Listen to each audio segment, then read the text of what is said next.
Hello guys, welcome back after a long time. Now today will be discuss about the cell organelles lysosome. आज के इस video में हम discussion करने वाले हैं सेल ऑर्गेनेल्स यानी लाइसोसोम के बारे में। ओके, बहुत दिनों के बाद ये हमारा लेक्चर आ रहा है कुछ प्रॉब्लम की वजह से। ओके, चलिए आज हम बताते हैं आपको लाइसोसोम के बारे में।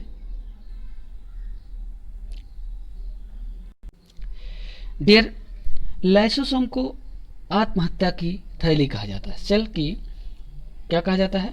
आत्महत्या की थैली कहा जाता है। क्यों? क्योंकि इसमें ऐसे एंजाइम्स पाए जाते हैं, डिफरेंट टाइप के जो एंजाइम्स पाए जाते हैं, उसकी वजह से सेल के अंदर ही पाए जाने वाले जो फूड मटेरियल होते हैं उन्हीं का डाइजेस्ट कर देता है, उन्हीं को ही क्या कर देता है? डाइजेस्ट कर देता है। इसलिए इसको आत्महत्या की थैली कहा जाता है। चलिए पॉइंट टू पॉइंट हम एक तरफ से देखते चलते हैं। ओके, यहाँ से ध्यान दीजिएगा, क्या देखना है आपको? ये देखिएगा, पहले पॉइंट में आप देख लीजिए, लाइसोसोम आर स्फेरिकल ऑर्गेनेल्स। ऐसा ऑर्गेनेल्स होता है जो स्फेरिकल होता है यानी गोलाकार होता है। दैट कंटेन एंजाइम्स, जो क्या रखता है? एंजाइम्स रखता है। एसिड हाइड्रोलेज, ठीक है, एसिड हाइड्रोलेज एंजाइम्स रखते हैं। ठीक है, कौन रखता है? Lysosome. Okay, they break up food, ये क्या करता है? ब्रेक कर देता है किसको? फूड को।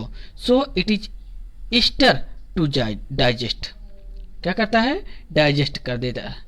दे are found in animal cells, क्या मतलब होता है इसका? मतलब कि सेल के अंदर ही पाए जाने वाले जो फूड मटेरियल होते हैं उसी को क्या करता है? ये डाइजेस्ट करता रहता है, इसलिए इसको आत्महत्या की थैली कहा जाता है। आगे पॉइंट देखते हैं, they are found in animal cells, ये किस में पाया जाता है?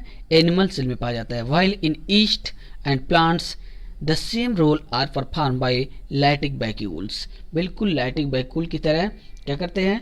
प्लांट और ईस्ट सेल में भी ये पाया जाता है और वही वैसे ही सेम फंक्शन करता है। ओके, नेक्स्ट पॉइंट में देखिए, lysosome were discovered by Belgium साइटोलॉजिस्ट।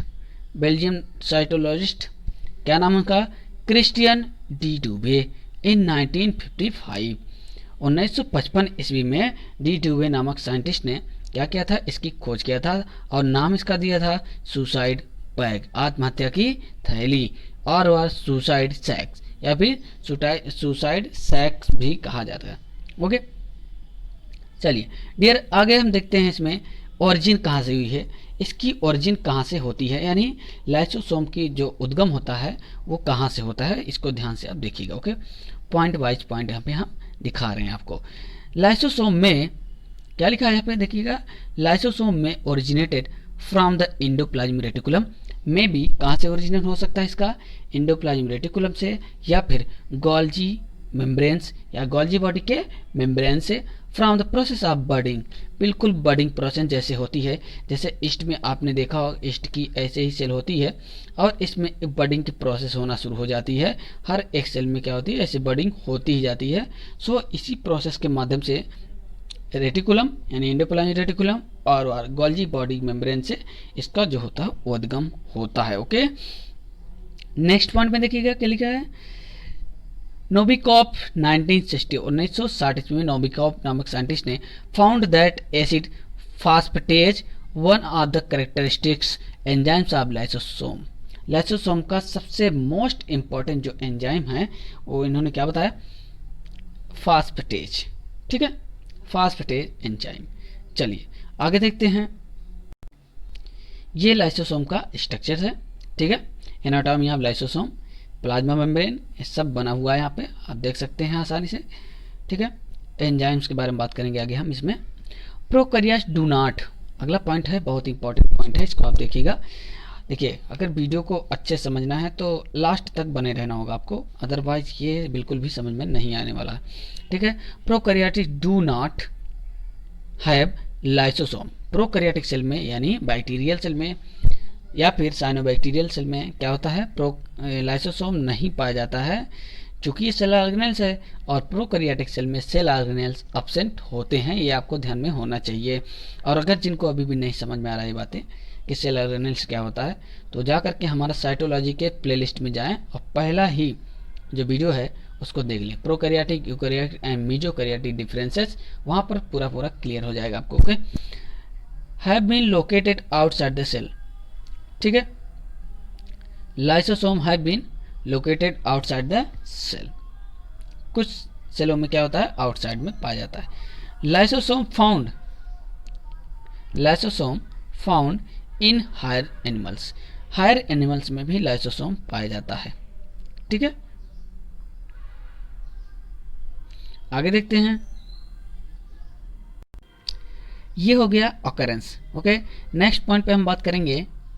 इस पॉइंट पे हम बात करने वाले हैं कि इसमें कौन कौन से एंजाइम होते हैं जो कि ब्रेक डाउन ऑफ मॉलिक्यूल्स का फंक्शन करते हैं, कार्य करते हैं, जिसकी वजह से इसको आत्महत्या की थैली कहा जाता है या फिर सुसाइड बैग कहा जाता है।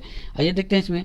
लाइसोसोम कंटेन, क्या रखता है, lysosome contain this type of enzymes, ये आप समझ सकते हैं, ये इसका फंक्शन भी है, लेकिन मोस्टली यहाँ पे हमको ये ध्यान रखना है इसमें कौन कौन से एंजाइम पाए जाते हैं, ये पॉइंट आपको देखना है। ओके, देखिए पहले पॉइंट में लिखिए न्यूक्लिएजेज, कौन सा एंजाइम है, न्यूक्लिएजेज, और इसके बारे में हमने पहले ही मॉलिक्यूलर बायोलॉजी के कुछ वीडियोज में हमने डिस्कशन किया था कि न्यूक्लिएज एंजाइम क्या होता है। न्यूक्लिएज एंजाइम क्या करता है, डीएनए सीक्वेंस या न्यूक्लिक एसिड सीक्वेंस को कट करने का काम करता है, ठीक है।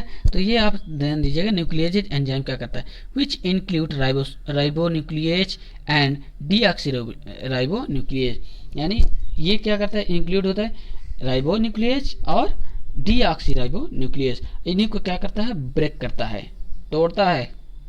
ओके, ब्रेक डाउन पॉलीन्यूक्लियोटाइड, क्या दिया है आगे, break down polynucleotides into nitrogenous bases, phosphates and pentose sugars. चूँकि हमको पहले से पता है कि जो डीएनए होता है या फिर आरएनए होता है वो पेंटोज शुगर, फास्फोरिक एसिड और नाइट्रोजनस बेस से मिलकर बना होता है। इन्हीं सीक्वेंस में अलग अलग पार्ट में ये डिवाइड कर देता है। कौन डिवाइड करता है, न्यूक्लिएज एंजाइम। ओके, आगे बात करेंगे फास्फेटेजेज एंजाइम। फास्फेटेजेज एंजाइम यानी इसमें देखिएगा, acid phosphate break down phosphate ester to monophosphate, phosphate ester को इसमें क्या करता है, मोनोफास्फेट में ब्रेक डाउन कर देता है, ठीक है। अगले पॉइंट में लाइपेजेज, लाइपेज एंजाइम भी इसके अंदर पाया जाता है, यानी लाइसोसोम के अंदर। यह क्या करता है, लिपिड्स ब्रेक डाउन, लिपिड को ब्रेक डाउन कर करके छोटे फ्रेगमेंट में कन्वर्ट कर देता है। उसके बाद है प्रोटीएजेज, प्रोटीएजेज एंजाइम क्या करता है, प्रोटीन को ब्रेक डाउन करने का काम करता है, ठीक है। उसके बाद छोटे छोटे फ्रेगमेंट में कन्वर्ट कर देता है, यानी एमिनो एसिड में, जो कि हम सभी जानते हैं कि एमिनो एसिड से प्रोटीन मिलकर के बनाता है, यानी 20 टाइप के एमिनो एसिड मिलकर के प्रोटीन बनाते हैं, ठीक है। ये कन्फ्यूजन नहीं होना चाहिए बिल्कुल भी। अगला हो जाएगा ग्लाइकोसाइडेज, क्या हो जाएगा, ग्लाइकोसाइडेज, जो कि बीटा ग्लाइकोडेज और क्या हो जाएगा, बीटा ग्लूकोरोनाइडेज, इन सभी एंजाइम पर क्रिया करके इन सबको क्या करता है, ब्रेक डाउन करने का काम करता है, जो कि सेल के अंदर पाए जाते हैं। और इन सभी को कौन नष्ट करता है, कौन खत्म करता है, लाइसोसोम। ओके, अगले पॉइंट में सल्फेटेज, क्या हो जाएगा, sulphatases act on sulphate ester, sulphate ester bond पर क्या करता है, क्रिया करता है और ब्रेक डाउन करके इसको छोटे फ्रेगमेंट में कन्वर्ट कर देता है। तो ये था ओवरऑल एंजाइम्स कितने प्रकार के होते हैं, कौन कौन से एंजाइम, मोस्टली नंबर ऑफ जो एंजाइम होते हैं लाइसोसोम में 60 होते हैं, जिनमें से कुछ एंजाइम हमने आपको यहाँ पे डिस्कस करके बता दिया है। आप इसको अच्छे से लिख सकते हैं, नोट कर सकते हैं। ओके,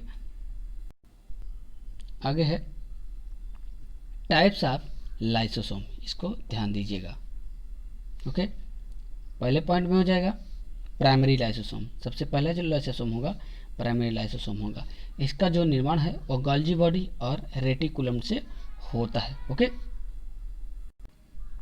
दूसरा हो जाएगा फाइगोसोम, क्या हो जाएगा, फाइगोसोम। फाइगोसोम का जो फॉर्मेशन है वो कहाँ से होगा, फाइगोसाइटोसिस एंड पिनाकोसाइटोसिस के द्वारा होता है। ओके, अगला हो जाएगा इसी में रेजिडुअल बॉडी, क्या हो जाएगा, residual body is the final particles containing indigestible material. It is formed when digestion is incomplete, जब डाइजेशन क्या हो जाएगा, इनकम्प्लीट होता है, तभी उसी समय इसका फॉर्मेशन होता है इस टाइप के लाइसोसोम का। ओके, नेक्स्ट हो जाएगा 4th नंबर पे autophagosome. Autophagosome, okay, autophagosome is a lysosome containing some part of cell in the process of digestion। Digestion के समय सेल्स के कुछ पार्ट को क्या रखता है, कंटेन करता है, इसी को बोलेंगे ऑटोफैगोसोम्स। ओके, अगला टॉपिक हो जाएगा इसमें फंक्शन ऑफ लाइसोसोम। लाइसोसोम का फंक्शन क्या होता है, extra cellular digestion, intra cellular digestion, hormones secretion, fertilisation, autolysis, ये सब इसके मेन फंक्शन है। एक्स्ट्रा सेलुलर डाइजेशन, ठीक है, बाय है, ठीक है, उसके बाद इंट्रा सेलुलर डाइजेशन यानी आंतरिक, ठीक है, हार्मोन सिक्रेशन, हार्मोन का सिक्रेशन करता है, फर्टिलाइजेशन में इन्वॉल्व होता है, भाग लेता है। इस तरीके से इसके फंक्शन हो जाएंगे। क्रोमोसोमल ब्रेक्स, और क्रोमोसोम के पार्ट को क्या करता है, ब्रेक डाउन करता है। ये मुख्य रूप से इसके इम्पोर्टेंट क्या हो जाएंगे, फंक्शन हो जाएंगे। इस तरीके से आज का जो टॉपिक है यहीं पे समाप्त होता है। अगला वीडियो देखने के लिए आप हमारे साथ बने रहिएगा। जो लोग चैनल में नए जुड़े हैं, चैनल को सब्सक्राइब जरूर कर दें, लाइक शेयर एंड कमेंट करते रहें। कमेंट बिल्कुल करें, क्योंकि आपको कहीं भी प्रॉब्लम होती है आप कमेंट करेंगे, तभी आपका उसका समाधान कर सकते हैं। ओके, थैंक यू, धन्यवाद।